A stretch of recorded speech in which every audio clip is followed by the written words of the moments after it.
Hello, everybody. I just finished my workout at the gym, and I was just listening to a message about David.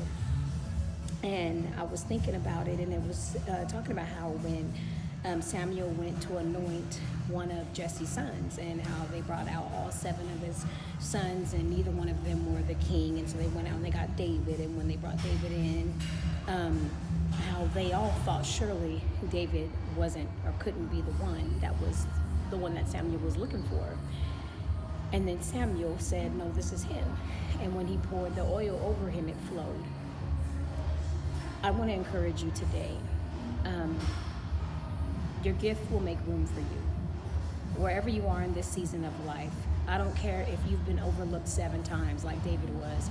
I don't care if your parents don't see it, your husband doesn't see it, your church family doesn't see it, or whatever. It doesn't matter. But you know that God has called you to do something. You know that God has ordained you to do something. He has anointed you to do something in your season. See, David didn't have any support in his household. Someone had to come from the outside to see what he was called to be, to see what he was called to do. God sought him out. David didn't go out seeking it.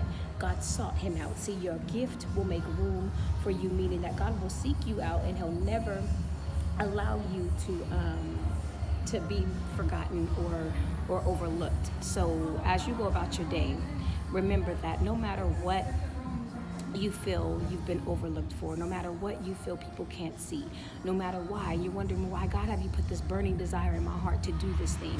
You've created me to do this. I'm good at this. I have a gift to do this. But you're looking around and you're like, I don't know. I don't understand why it's not happening. It's not the right timing.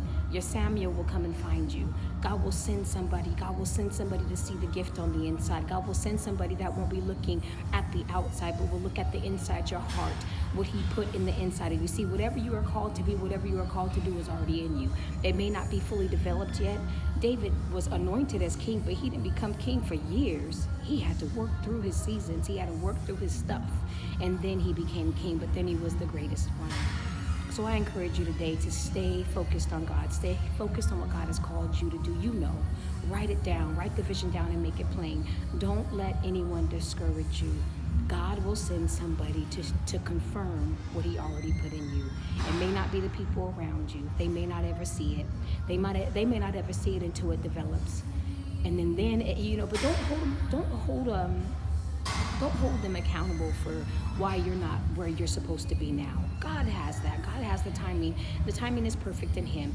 Don't be mad at them because they don't understand it. They don't see. Who cares what they think? You know what God has put in you. You know who you're called to be. You know. Continue to seek God for more. Continue to seek God for more revelation, for depth in him, a deeper relationship. Seek God. When David was out there with his tending his sheep, he was doing the best that he could ever be.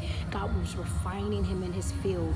God was refining him and getting him prepared for what he was calling him to be. David wasn't concerned about anything else but what he had before him. So you be concerned about that. Don't be concerned about so much about what if and how and is God gonna. Just be present in today.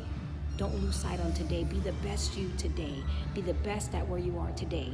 If you're called to be some I don't know, a doctor or a lawyer, but right now you're working at McDonald's or Jamba Juice or Starbucks, then be present today. Learn all that you're supposed to learn today, so that when you become that doctor or that lawyer or that whatever you know you've been called to do on the inside, you'll be ready. You would have passed all your tests. You'll be set and ready to go. So be encouraged today. Be like David. Let the oil be poured on you when Samuel comes, and wait your turn. Be reserved, be preserved. Don't be anxious. Don't be anxious for anything. Know that when it is time, can't nobody take away what God has put in you. Be encouraged. Have a wonderful day.